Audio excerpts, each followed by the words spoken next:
সাবেক স্বাস্থ্য প্রতিমন্ত্রী ও দেশের ঔষধ প্রস্তুতকারক প্রতিষ্ঠান অ্যাকমি ল্যাবরেটরিজ লিমিটেড অ্যান্ড গ্রুপের ব্যবস্থাপনা পরিচালক মিজানুর রহমান সিনহার জানাজা জাতীয় সংসদ ভবনের দক্ষিণ প্লাজায় অনুষ্ঠিত হয়েছে। এতে যোগ দিয়েছিলেন প্রধানমন্ত্রী তারেক রহমান। প্রধানমন্ত্রী ছাড়াও জাতীয় সংসদের স্পিকার, ডেপুটি স্পিকার, মন্ত্রিপরিষদ সদস্যরা অংশ নেন। আব্দুল আহাদের প্রতিবেদন।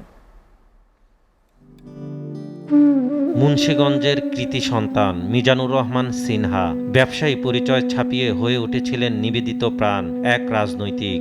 ১৯৯০ সালে যোগ দেন বিএনপিতে। মুন্সিগঞ্জ ২ আসন থেকে ১৯৯৬ ও ২০০১ সালে দুবার নির্বাচিত হন সংসদ সদস্য।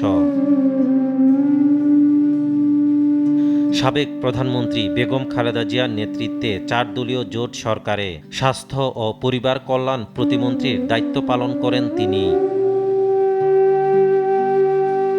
সর্বশেষ ঘোষিত মুন্সিগঞ্জ জেলা বিএনপির আহ্বায়ক মিজানুর রহমান সিনহা এবারও দলের মনোনয়ন পেয়েছিলেন, তবে অসুস্থতার কারণে এবারের নির্বাচনে অংশগ্রহণ করেননি তিনি। সিঙ্গাপুরের একটি হাসপাতালে দীর্ঘদিন চিকিৎসাধীন থাকা অবস্থায় গত শুক্রবার পাড়ি জমান অনন্তের পথে। জানাজার নামাজের নিয়ত আমি কিবলার দিকে ফিরে। রোববার বেলা 11:30টায় জাতীয় সংসদ ভবনের দক্ষিণ প্লাজায় তার জানাজায় যোগ দেন প্রধানমন্ত্রী তারেক রহমান। ছিলেন speaker Hafizuddin Ahmed Bir Bikram, deputy speaker barrister Kaiser Kamal এবং স্থানীয় সরকার মন্ত্রী মির্জা ফখরুল ইসলাম আলমগীর সহ বিএনপির সিনিয়র নেতারা। আসসালামু আলাইকুম ওয়া রাহমাতুল্লাহ। জানাজার শুরুতে মরহুমের ছেলে আনভীর সিনহা বাবার জন্য সবার কাছে দোয়া চান।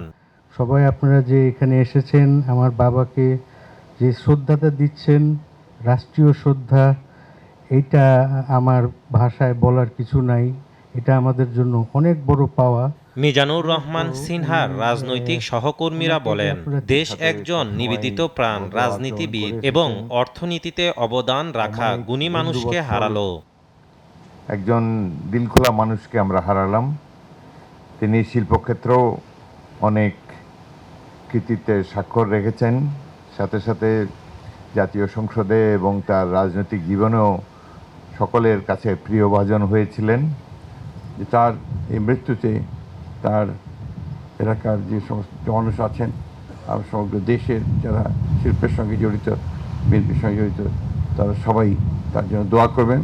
আমরা পালন করলাম, আল্লাহ তাআলার কাছে তার আত্মার মাগফিরাত কামনা করছি। জানাজা শেষে প্রধানমন্ত্রী তারেক রহমান এরপর জাতীয় সংসদের স্পিকার, ডেপুটি স্পিকার এবং বিএনপি মহাসচিব মরহুমের প্রতি শ্রদ্ধা জানান। সোমবার সকাল 10টায় নয়াপল্টনে বিএনপির কার্যালয়ের সামনে আরেক দফা জানাজা শেষে নিজ এলাকায় মুন্সিগঞ্জে সমাহিত করা হবে প্রবীণ এই সমাজসেবককে। কষ্ট দিও না। আব্দুল আহাদ, এসটিভি, ঢাকা।